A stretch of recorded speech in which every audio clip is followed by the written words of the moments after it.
Hello, everyone. Thank you for joining us today for the Economic Times live webinar on the topic, Driving Business Value of Storage. This session is powered by Dell Technologies and New Wave Computing. On behalf of ET Edge, I am Ivan Rodrigues, welcoming you all to this session. With data growing exponentially, enterprises handle massive amounts of business-critical data. They require storage systems that are highly scalable, offer unlimited connectivity, and support multiple platforms. There are multiple approaches to data storage to choose from, including SANs, NAS, DAS, and cloud storage.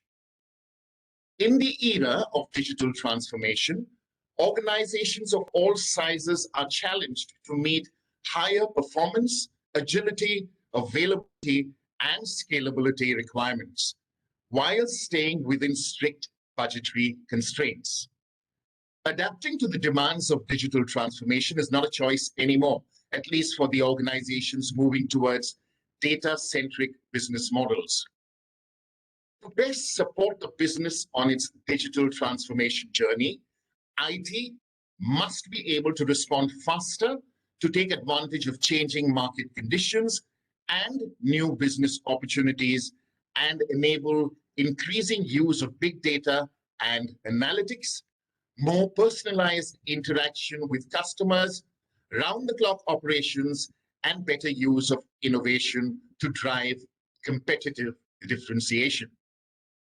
Today's live webinar, powered by Dell Technologies and New Wave Computing, will shed light on the following topics: enabling development and business activities through enhanced storage availability and agility, improving employee productivity levels by delivering better application performance, reducing storage costs for running equivalent applications by leveraging increased access to flash storage, enhanced data compression and data deduplication capabilities, and extended storage lifespan, and requiring less IT storage staff time for day-to-day activities by improving performance levels and delivering new software-based management capabilities. We have a power-packed panel to take you through this important topic. Ladies and gentlemen, join me in welcoming the speakers of this esteemed panel. We have with us today Prashant Akhawat, Chief Technology and Innovation Officer, 9 Stars Information Technologies; Jayanta Lahiri, Global Chief Information Officer, StarTech; Bala Subramaniam, President and Chief Executive Officer, Thrive Digital Health LLP; Vijay Anand, Vice Global IT and IS, Visionary RCM Coro Health; Akilur Rahman, Chief Technology Officer, Hitachi Energy India. Akilur will join us in some time. KP Vinod Kumar Nair, Channel Storage Lead for South, Dell Technologies; and Ajit Mohan Raj, Director of Technology, New Wave Computing. And the session will be moderated by Sheena George, Partner, Ernst & Young India. Without further ado, I now invite Sheena to take it from here. Over to you, Sheena. Thank you, Ivan, and warm welcome to all our panelists over here. Ivan couldn't have introduced the topic better, but in the age of big data, storage is a critical capability. Enterprises are increasingly relying on data to drive decision-making, and they require robust data storage. With the storage solutions that are available today, we're no longer guessing what we might need 1 to 2 years or 5 years from now. We are investing in capacity and performance that will meet our needs with some degree of predictability there. We have better options, better ways to predict or forecast our needs, and expect ROI in the short to mid-term as well. We'll quickly dive into how all our panelists are actually doing this in their industries with real-life business use cases. And may I call upon Mr. Prashant? We will start with you. Thank you for joining us today. We understand you are already a user of many of Dell's products. How are you planning or have already planned or modernized your IT infrastructure, specifically around storage? And what are some of the most desired new technologies or innovations which you have or are looking to leverage as part of your infrastructure modernization? So in fact, coming on to the infrastructure overhaul, we were planning to move from our storages what we had to, again, a traditional initial thinking which we had is a EMC plus that combination we were looking out. At the same time, again, we came to the VX rail. So one of the thing what we, again, that migration we did, primarily it's a VX rail storage, our entire in fact, hyper-convergent infrastructure we implemented where vSAN is primarily used as a base. So one of the fundamental thing what we found is where we got high availability. At the same time, at a node level, in fact, at a server level, we are getting the availability. So even if one particular node is down, that is something where the things are up and again, the server, it was in HA mode. So that's something where we found vSphere was at the back end, vSAN was at the back end, and there where we were getting a complete stack where the switches were there, 10G switches, all those things were there, and it was a complete solution what we got from Dell. So that was one of the implementation we did for, again, we were in need of a high archive. So again, in the medical imaging side, we need to store the data for 7 years. It depends on the, again, on the agreements with the customer. But there, again, we were using Dell NX series of storage. So primarily that was something on-premise we were using. On cloud, also we had implementations. So there we were using external thing, there were multiple Nest servers which were implemented as well as the high availability aspect. So our production was running in multiple geographies. One was in India, again, another was in US or Israel, different geographies. So whatever node was the nearest, there where we were looking out. So another thing which we are looking out is something where the protection, or I would say ransomware is one of the critical thing where we are looking out for the solutions where an air gap solution, I think where we are exploring out those new technologies where we can protect our data because ransomware, again, if it is a direct access, it would impact all the servers irrespective of high availability of servers. So that there where we are exploring out the new solutions now. To protect our data, though at application level, there are mechanisms, but at infrastructure level, those are the explorations we are doing. And now we are seeing the major need, there is a humongous growth in data. Unstructured data is growing. So there where we were in need of fast access, where primarily at the back end, we were using flash storages and SSDs. So all the database servers, all those things were migrated on SSDs. There we got a very good performance. So that's an improvement what we have experienced. But at this to run across geographies and there are requirements of that. And so there are a number of other things that either at the application level or at the infra level. Those are the things further we are exploring out. I'm sorry, your voice is not audible.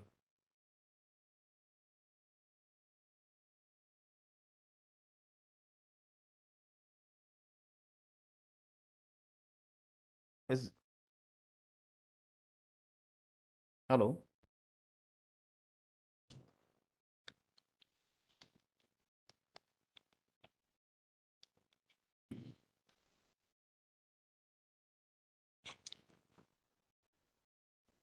Hello? No, Is Sina, you are not audible. Sheena, you're not audible. now it is audible.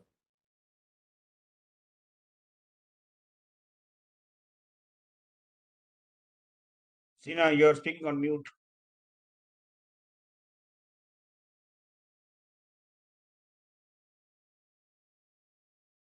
Is everyone able to hear me? Yes, Prashant, we can hear you. Then the problem is at Sheena's. Yeah. Correct. That is correct. Murphy's law struck her.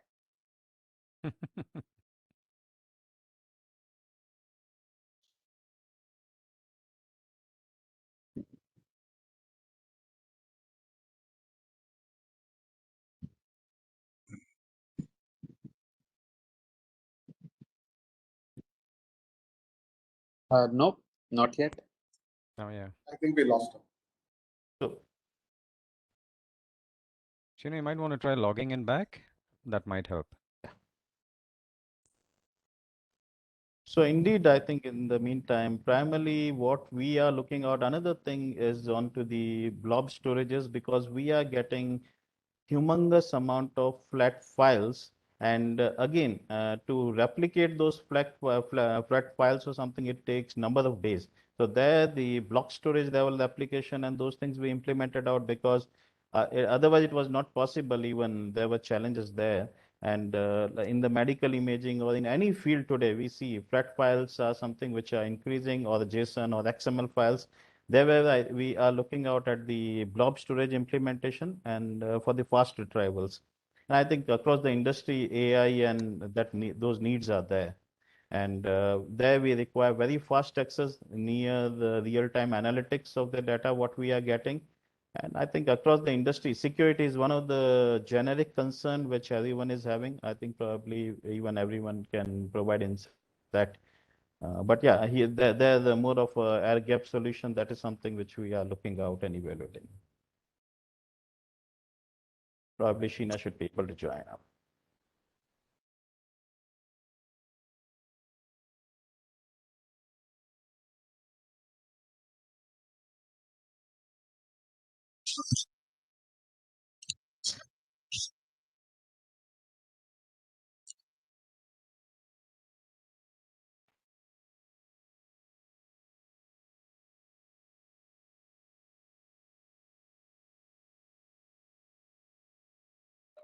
Am I audible now? Yes, you are. Yes. Okay, perfect. Apologies everyone for that. I have no idea why that happened. But Prashant, we heard you, and I noted some of the key messages that you said you were able to get as improvements through your investment in your IT infrastructure. You talked about high availability, ability to use unstructured data, and getting very good performance. But one of your key requirements or need is to handle a multi-geography requirement, right? That's basically, I think, where you left. Yeah. So as of date, we were handling it is through the application level itself, where across geographies the data is being replicated.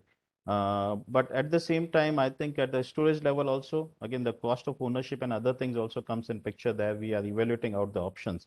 But primarily at a application level, that is the availability, that is a feature we have already achieved long back. Okay, thank you so much, Prashant. Mr. Jayanta, if it's all right, can I pull you in? And you have a very unique exposure, right? You're serving your internal organization, but also your clients. What has been your experience in dealing with data volumes and exponential growth?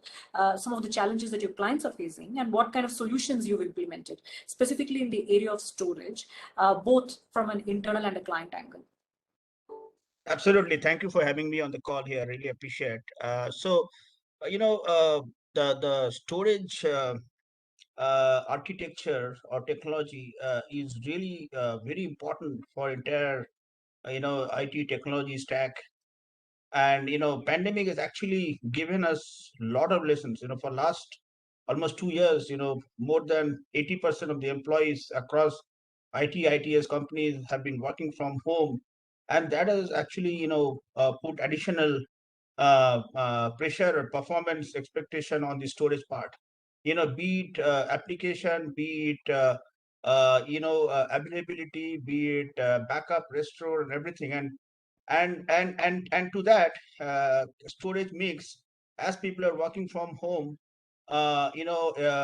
cloud-based storage has come into light, and we see that there's a lot of adoption happening on the cloud-based storage because when people are working from home, it is easier to access cloud-based storage rather than an on-premise storage, because our application is actually working on cloud, and it's a multi-cloud environment. It could be cloud in the India, in US or Europe or any other geography for that matter. So it's a combination of cloud based storage as well as application performance, which is going to be very key for our employee experience, employee satisfaction, client satisfaction, and more importantly for our digital business.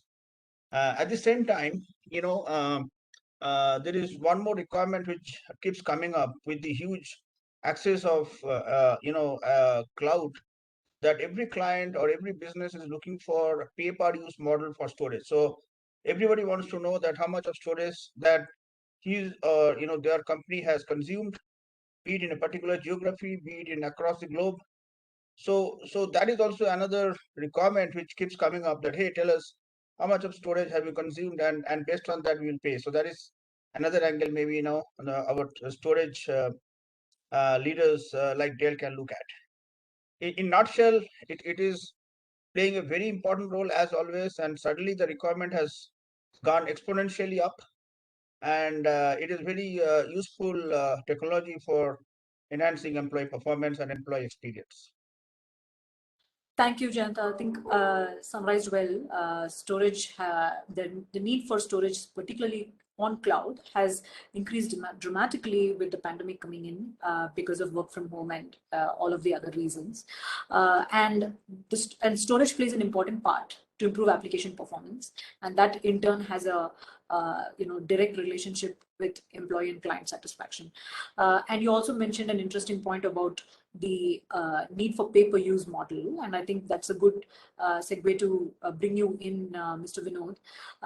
Mr. Vinod, if you can unmute yourself. Hi, warm welcome. Are you here, Vinod? Can you hear me? Yeah, I can hear you. Yeah. Okay, perfect, Vinod. Vinod, having been in this industry, would you agree with what Mr. Jayanta said? One is definitely the pandemic has accelerated the need for enterprises to look for, better solutions, as a service solutions. But also Jayanta referred to an interesting pay-per-use model. Maybe you want to talk about how Dell is addressing that. But what are some of the use cases you are seeing where clients are adopting? What are clients adopting there? And what are they focusing on, especially in the area of storage modernization, data growth, etc.? Yeah, first of all, let me, we just want to thank you for giving us this opportunity. And to address the first question, what we noticed is that during pandemic, the focus actually increased on four topics primarily. One is on cloud and the infrastructure. So, like Mr. Jayant also mentioned about multi-cloud. So customers are trying to unify the multi-cloud environments they have, and trying to drive an autonomous operations and embrace the as a service model. So this is something which has become very, very clear, and I think both our speakers, earlier speakers, have mentioned this. The second topic or second subject on which the customers have been focusing is trying to innovate data everywhere, or anywhere, by trying to unlock the data which is on the edge and trying to get intelligence, out of the data which they have in their organizations. Third very important thing that we noticed, or the focus during pandemic increase, was on security, especially on fortification of the modern security, especially the data and the systems they have, trying to increase the cyber resiliency, and overall they were trying to see how they could overcome the security complexity, So that is the third, subject on which we saw the customers focusing.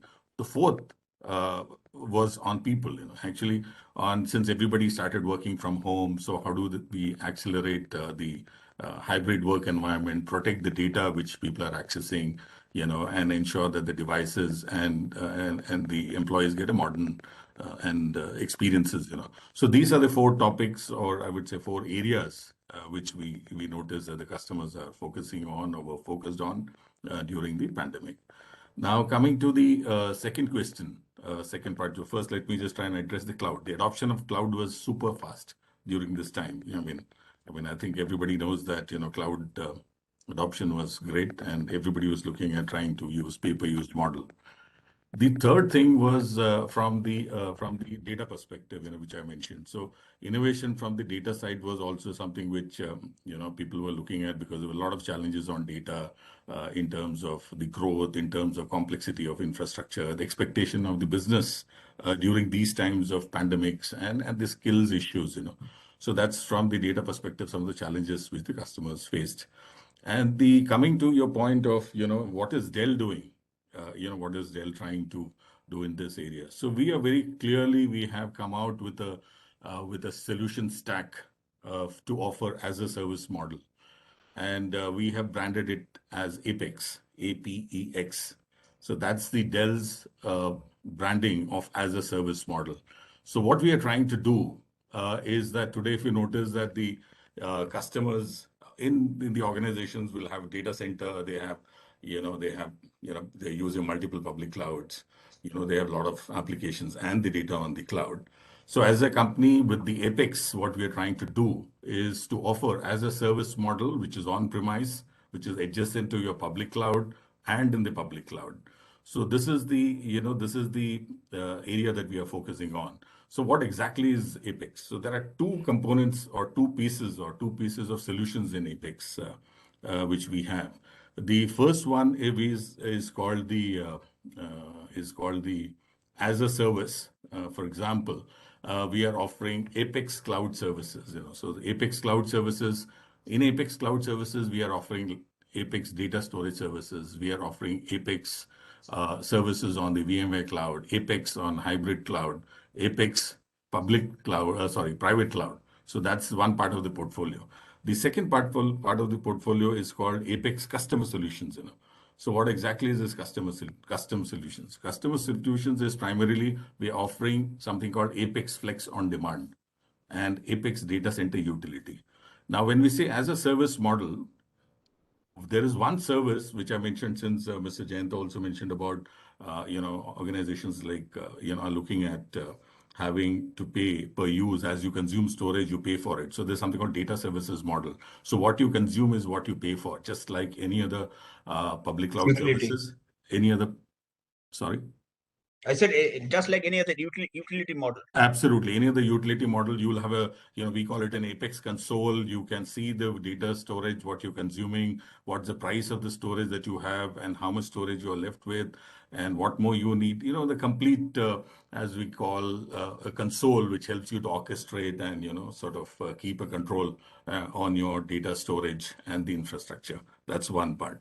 Now, on the other side, we are also giving an option to the customer that, you have a storage, we call it Flex on Demand. You have a storage device from Dell, right? And we will sort of charge you as you consume. So the physical infrastructure will be in your data center, right? There'll be a console, and then you will pay for the minimum storage that we agree upon, for a certain number of years. And then as you consume more storage, you pay additionally. So primarily, what I'm trying to say broadly is so you can have a public cloud-like service in your own data center, thereby creating a hybrid cloud. And also, like I mentioned in the beginning, that we have something for on-premise, but this is adjacent to your public cloud. So you can hook on to the public cloud services, and you can actually create a complete environment, a hybrid cloud environment where some of the data is outside your DC, on the public cloud, something on the data center, etc. So the Apex is the brand name for that, and the multiple services are being offered. And the currently one which is being offered in India is called Flex on Demand. So anytime any customer who is wanting to use as a service model on premise, Dell Apex will address their needs of the organization. Yeah. Thank you, Sheena, for this. Thank you, Vinod. That was quite a comprehensive answer.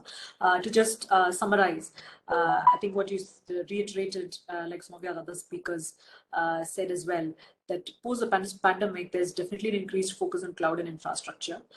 There's a need to unify multi-cloud environments and embrace a as a service model, right? So, and then you also mentioned that there's also focus on cyber security and all of those as well. And then you mentioned people. But the second part was interesting. You said that Dell is coming out with a model for that pay-as-you-go service, which Jayanta referred to, and you called that Apex. And there are multiple forms in which customers can take that offering, and it's not only about using it on cloud. You can also avail that kind of an offering for something that's in your own data center also, and you call that Flex on Demand. So that's in the comprehensive, Vinod, and good learning. Thank you for elaborating that for us. If it's, I think you gave a good segue to this point on security and cyber resiliency. And maybe Vijay, let's deep dive into that, and I'll pull you in for doing that. What would you like to share about your modernization journey with us, and particularly, a use case around how your cloud or storage strategy helped achieve compliance in terms of data security, privacy, and any other regulatory needs? Thank you, Shina, and welcome all. Good evening, and thanks for this wonderful event. Glad to share my insights into the compliance and the data security part. To start with, regulatory compliance in healthcare is all about, the organization's adherence to the laws, regulations, guidelines, and specifications which is relevant to its business processes, and basically the legal requirements for the collection, processing, and maintenance of personal PHI data. So, being a healthcare firm, we predominantly deal with PHI and PII information. So PHI is personal health information records and PII is personal information records.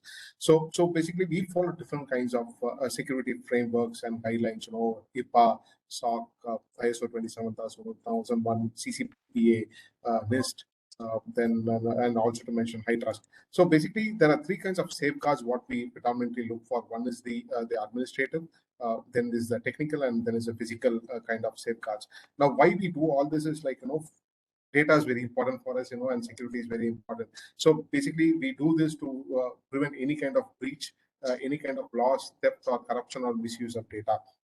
So we follow the 27,000 model, which is we predominantly tell the CIA, confidentiality, integrity, and availability of data, which is very important for us. Now today in today's scenario, where healthcare firms were predominantly was in a work from office mode.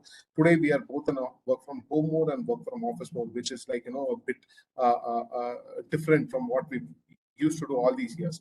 Now, as organizations need to adapt, we also need to demonstrate the security guidelines and regulations also that conform to any kind of platform we are in, whether it's a work from home mode or a work from office mode. So basically what we do is earlier we used to be on a complete on-prem mode with Dell storage attached to daybots. But now we have started a cloud journey. So we have moved to Azure cloud, and also so it's kind of an hybrid environment what we currently use. So we use we are predominantly focusing much on Azure right now, with also the local storage office, and we do a kind of a sync in between them.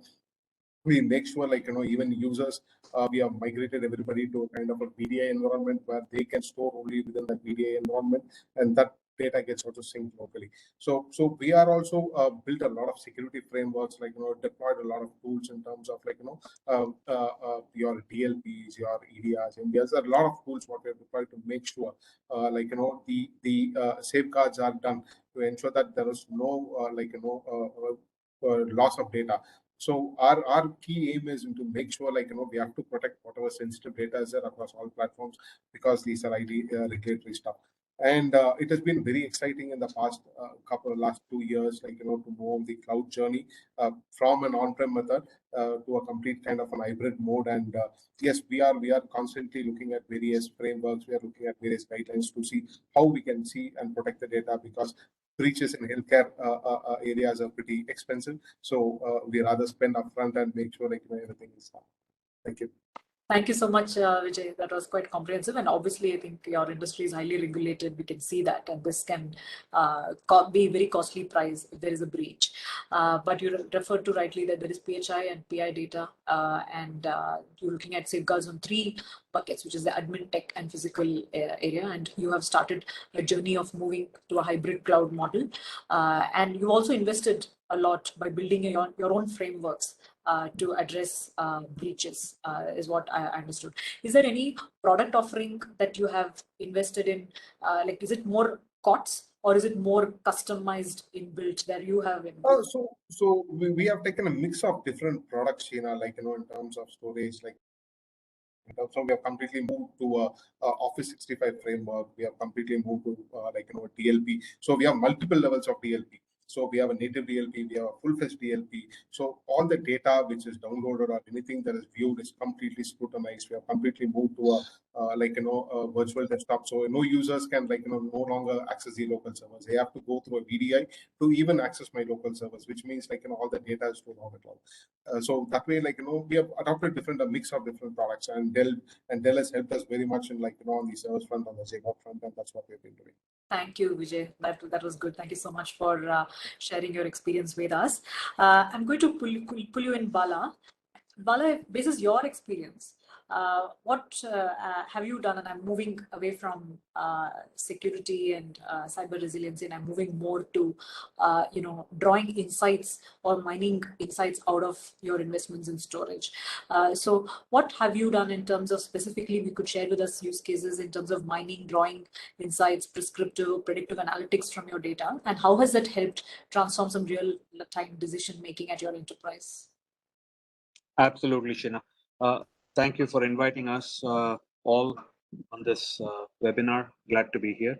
Let me speak about three particular things. One is to give you guys a context of where we are around our storage.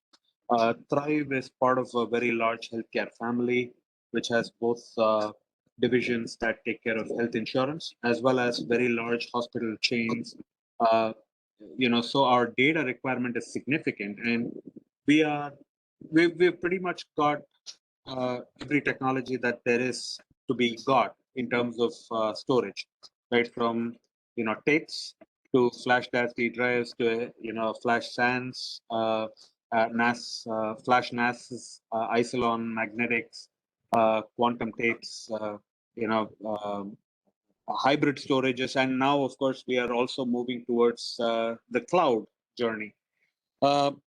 If you look at the healthcare organizations, typically most of us, at least, we try to build our IT infrastructure and storage infrastructure to be flexible, to be scalable, to meet with this, exploding data demand, right? So if you look at the kind of incentives around data analytics, business incentives around analytics, and the insights that come from that, and the increasing number of connected medical devices, constantly collecting data.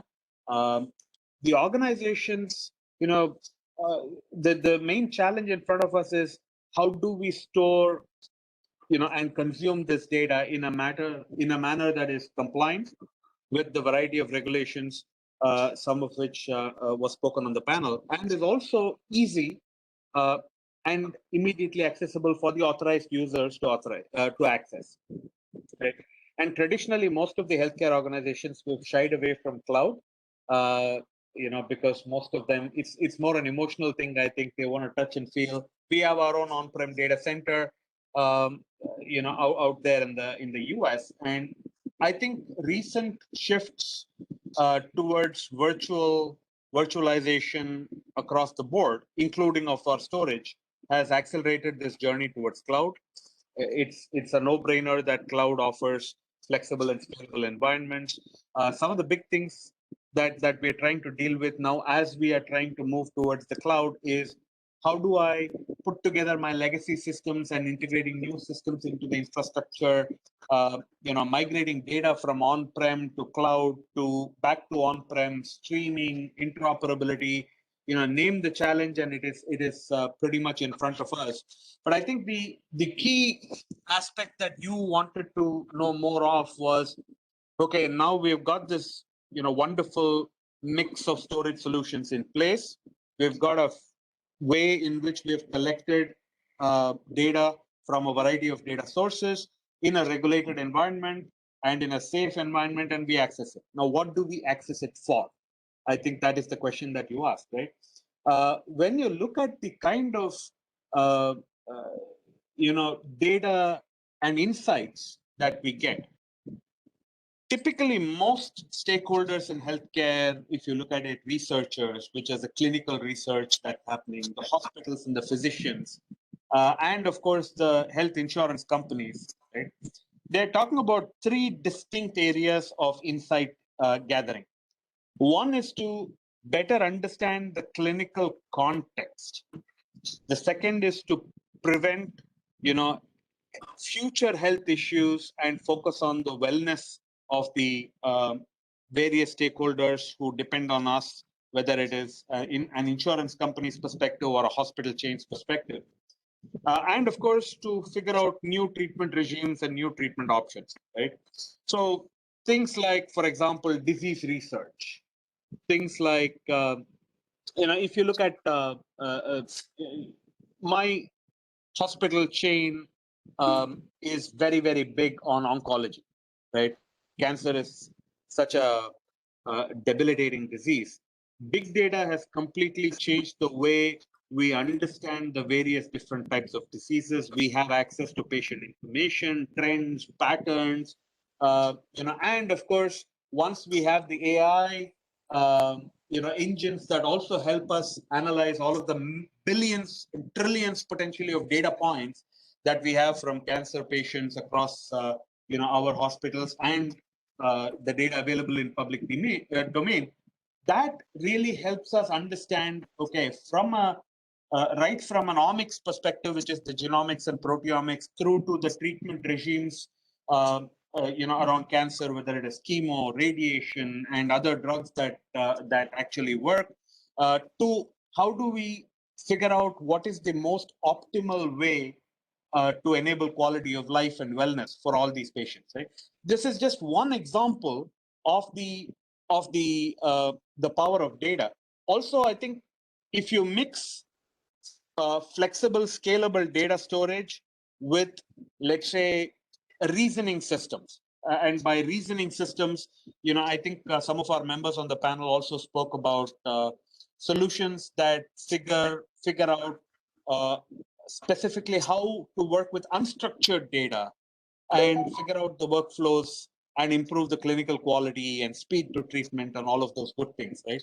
So, put it all together and suddenly you have a very powerful way of impacting the health and wellness of our patients, all through better storage, better access to regulated data on these new age storage mechanisms, and of course, constant, development in terms of AI, ML, NLP engines that sit and look at both the structured and the unstructured data to figure out what is it that we can do to understand better, minimize the time that the doctor spends on paperwork and your electronic health record systems, maximize the time the doctor spends on understanding the clinical context and with the patient himself or herself, as the case may be. Now, these are just a couple of use cases. This is such a vast area. We could speak for hours on this topic, but I'll probably pause and figure out if there are any particular areas that you have any follow-ups on. Yeah, right. You likely said, Bala. This is quite a comprehensive. I don't know if it's just me, Sheena, but I can't hear you again. No, we can hear her. Yeah, she's audible. Bala, can you hear me? Yes, you are audible. Yes, we can hear you. Okay, perfect. So I was saying, Bala, that was I cannot hear Mr. Rahman either. Okay. So I think I have transferred whatever problem I had to Bala. But, to summarize what Mr. Bala was saying, I think he talked about some really interesting use cases of how once you have your storage in the infrastructure, you can use that in a lot of ways for impacting real life, business, right? And Bala was obviously talking in the context of clinical research and health insurance, etc. And it's really, big data and AI can transform the way we approach disease research, both for preventive and treatment-based healthcare. Thank you so much, Bala. That was quite interesting. And I wish we had more time to ask a lot more questions on that subject. But let's hold on to that and see if we have time to come back to discuss that more. I'm going to pull you in, Mr. Ajit. Thank you so much. Ajit, are you there? Yes, very much. Okay, Hi. perfect. Ajit, we heard some really interesting, Use cases, stories correct. from all our panelists so far, I think. Right. So hearing all of these use cases, what offerings would you provide, to enterprises that are looking to harness structured and unstructured data, or aggregate and harness that data the way, Bala sir was just talking about us, so that, you can bring in some real life business impact. And if you like, you can talk to a little bit on security and privacy, which, Vijay was referring to as well. Sure, yeah. Thank you, Sheena. Am I audible? I hope I'm audible. Yeah, perfectly audible. Okay. So, and again, on behalf of New Wave and Dell, want to thank everybody here, the panelists for joining us, and as well as the participants, right? They could have been anywhere between 4 to 5, but they chose to be here with us. And I hope we are making this, a very, very I would say, insightful and an exciting discussion. So to your question, in terms of, what are the offerings, it really depends. I think that's the golden answer in terms of depends. Because if you look at the portfolio that Dell brings to the table, especially on storage, it's not just one product that's going to do this. As you've seen, there are different requirements coming out from different industries. So just to give you a high level view of what are the offerings that are available from Dell, I would probably break it up into two parts. One is the primary storage piece and the unstructured, offering that we have. And I will also touch upon the cyber recovery piece that you asked me to address. So if I look at the primary storage piece, fundamentally we are saying there are three offerings there, just for everybody to know. At the high end, we have an offering from Dell called the Power Max. And in a very brief one-liner, Power Max is really all about uh, always on kind of operations. I need 6 nines of availabilities. I need, when you're doing upgradation or operations, it's non-stop, right? To give you a simple example, the entire Citibank ATM network runs off Power Max, right? Because that's the kind of high availability and performances that they require. 6 nines of availability, etc. That's one. So that's the high end. On the mid-range, we have something called Pasto, which is kind of the newest member of this family, and it's a bit of a soft spot. I may take a minute to speak about it because that's fairly new. And Pasto basically is a scale up and a scale out offering for organizations who are looking to target any sort of workload across any media. And they really want to get high performance going out of this solution. So Pasto is a complete NVMe offering. It supports storage class memory. And in fact, workloads that run on Pasto compared to the earlier version run about 30% faster application performances. If I go to Bala and he was looking for, when you're doing queries, analytical queries have been found to run 33% faster on this box, right? And it's mid-range. And the nice thing about what Dell has done on the PaaS store is that they've incorporated a lot of the high-end features into the mid-range and made it available to customers. So it scales up, it scales out, right?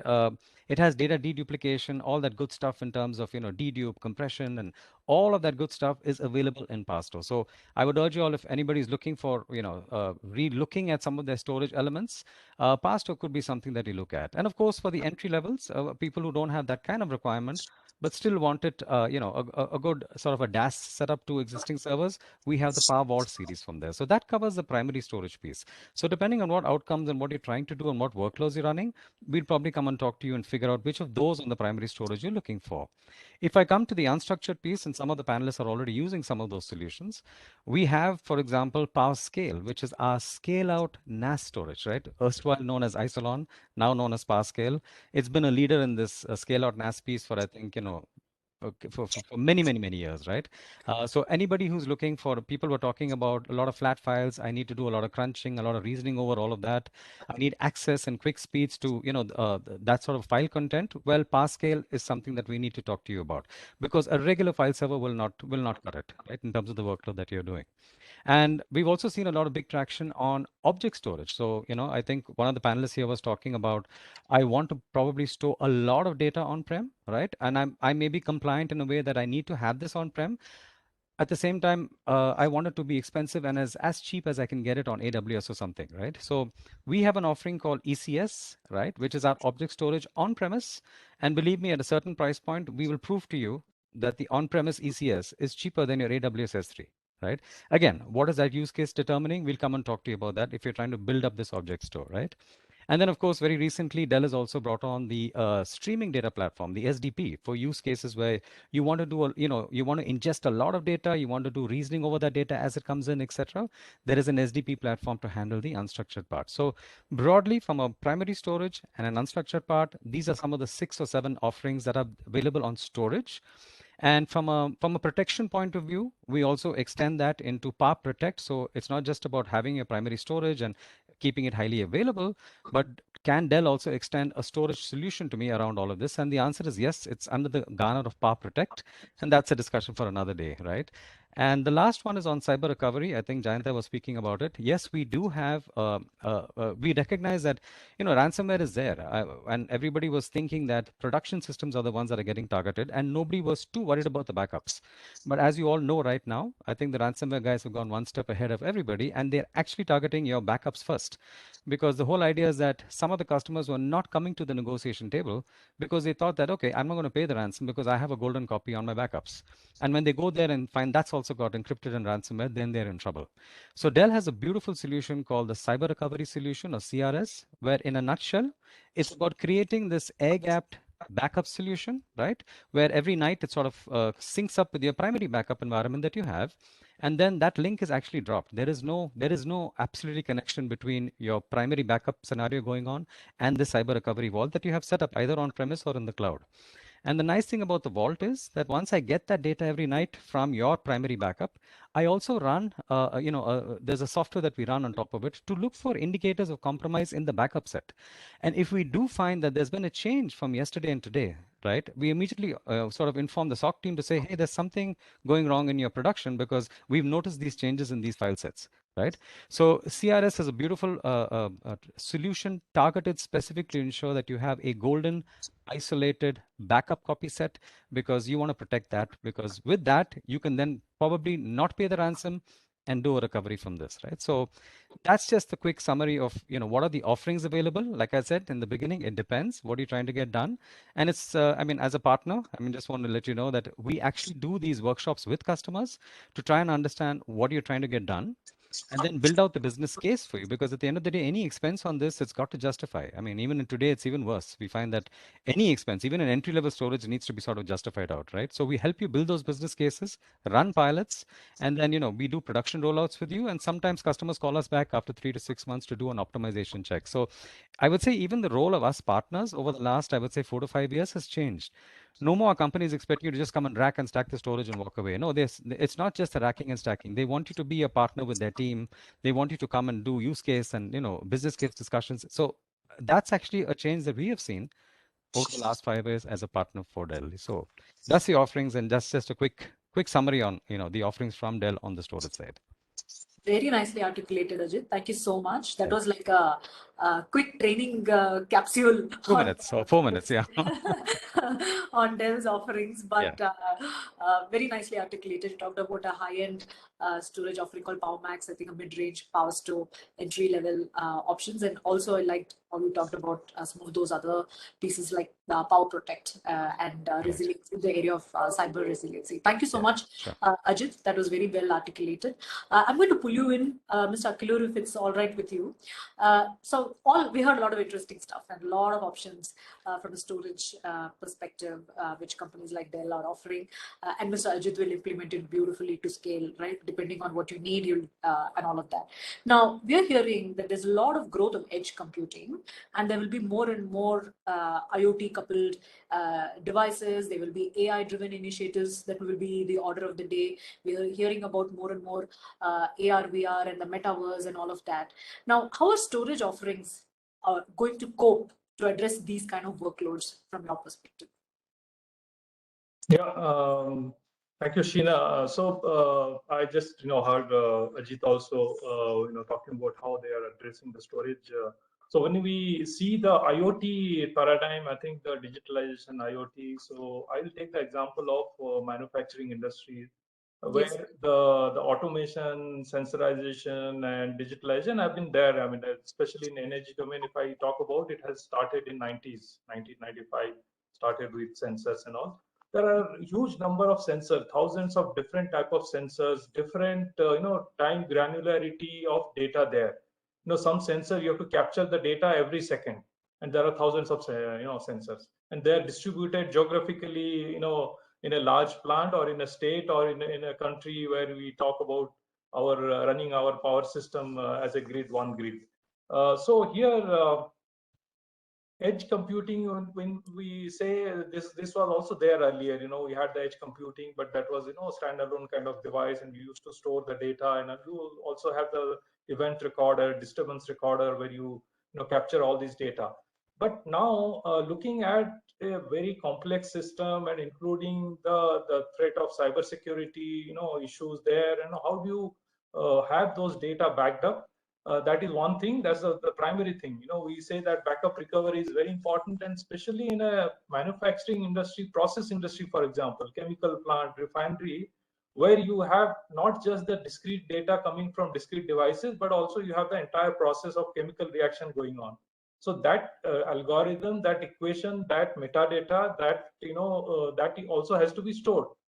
the entire logic of the complex system. So during the backup, it's not only the data, but also metadata, models, algorithms, everything they have to be stored. And also when you restore, they have to be restored back in the same way in the last safe operation it was. So then you can't miss even a millisecond data somewhere, because it will actually create a lot of issues, not just the loss of production, but also damage to the production equipment, safety. I mean, you talk about chemical factory, where anything going wrong, it can lead to, the hazardous gases going out, maybe it's something will stop, and then your pipeline will get choked. And in power system, one tripping of a particular actuator, sensor, or controller can actually trip a particular section of the circuit, then it can lead to cascaded tripping. So that means you can have a blackout situation in a plant or in a state or in a city. So how do you have these data sort of backed up in a very instantaneous way, and also with the logic, with the algorithm? That is one. The second thing is, when we talk about the AI ML, when we are taking a lot of this data, but we can't take the data every millisecond for this AI ML. We always take, high granular data for this analysis. But when you zoom into a particular event in a industrial environment, okay, from 1 second to 3rd second, first second to 3rd second, there is some critical event which has happened. Then you have to zoom in to get the every millisecond data between the 1st and 3rd second. So that means your storage has to be available, and it is also available in a very efficient way, that you really zoom into that data, get the data, do the analytics. And sometimes it's an automatic control, because in the industrial environment you don't have many times human intervention possibility.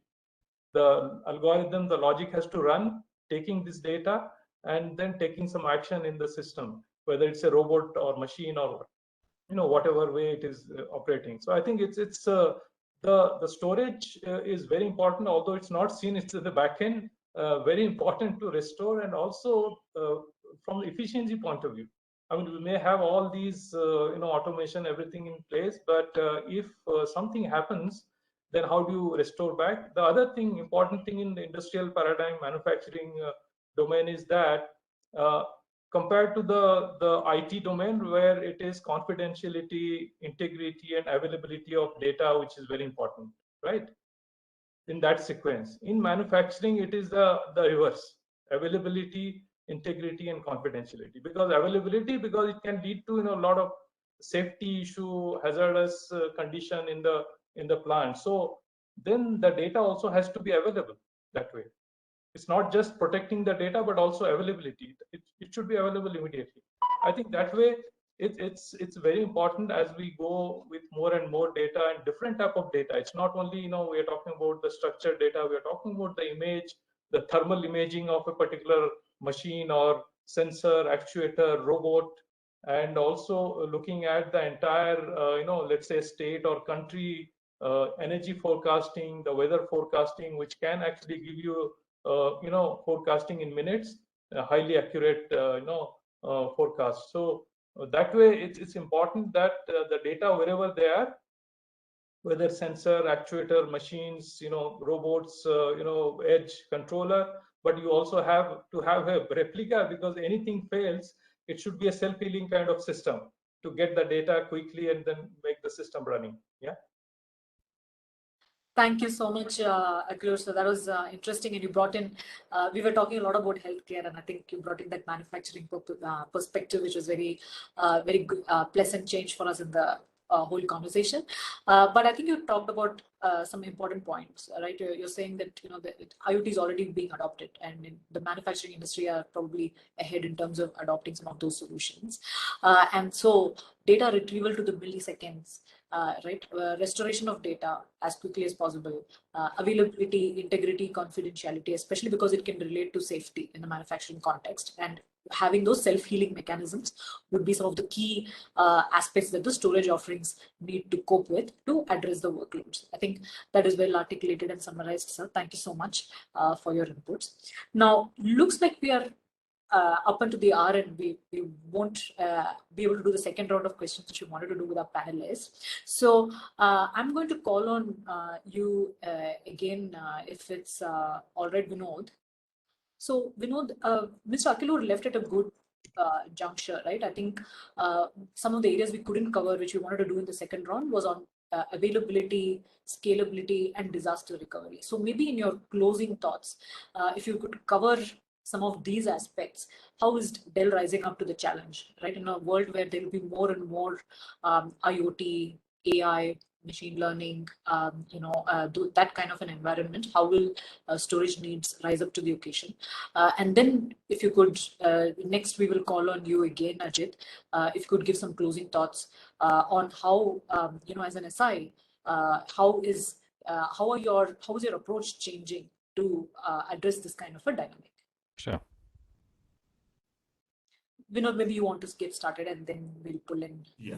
So first of all, the question that you asked in terms of what are we doing in terms of, sorry, actually I missed out, can you just repeat? Yes. I wanted you to cover on disaster recovery, business continuity, high availability, and scalability. I think those are some of the segues from Mr. Akilur's answer. So it'll be good to hear how Dell is addressing. Yeah, so that's right. I mean, first of all, on in terms of the recovery, cyber recovery, etc. I mean, the points that we mentioned here, where we as a company have got multiple solutions which we can help.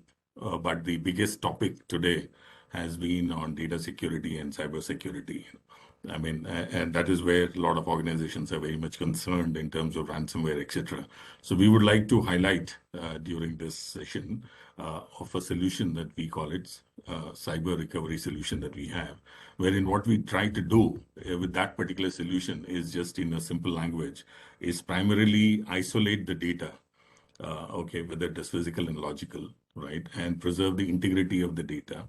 Right. And then what we do is we sort of keep detecting whether there's any threat coming in and, alerting. And then we try to recover data at the minimal operational impact. So if you remember, Mr. Rahman mentioned about, data retrieval in milliseconds, etc. Right. So the biggest thing that we are currently focusing on trying to ensure that we are able to retain, we are able to have the data and you don't, the ransomware guys are not able to pick up the data. And this is a solution that we call it a cyber recovery solution, which we are trying to see as to how we are able to, get it to the organizations. While there are other multiple solutions, but for the want of time, I'm just sticking to this particular one, which has become very, very, very relevant. Wherein my colleague earlier mentioned about trying to create a vault, and this is primarily creating a data vault, keeping the data away from the regular data that you will keep it, you'll back it up and keep. But this is a separate piece which is kept separately, and there is sort of an air gap which is created in between, which ensure that the organizations don't lose data, even if the ransomware attackers have picked up the data from your backup.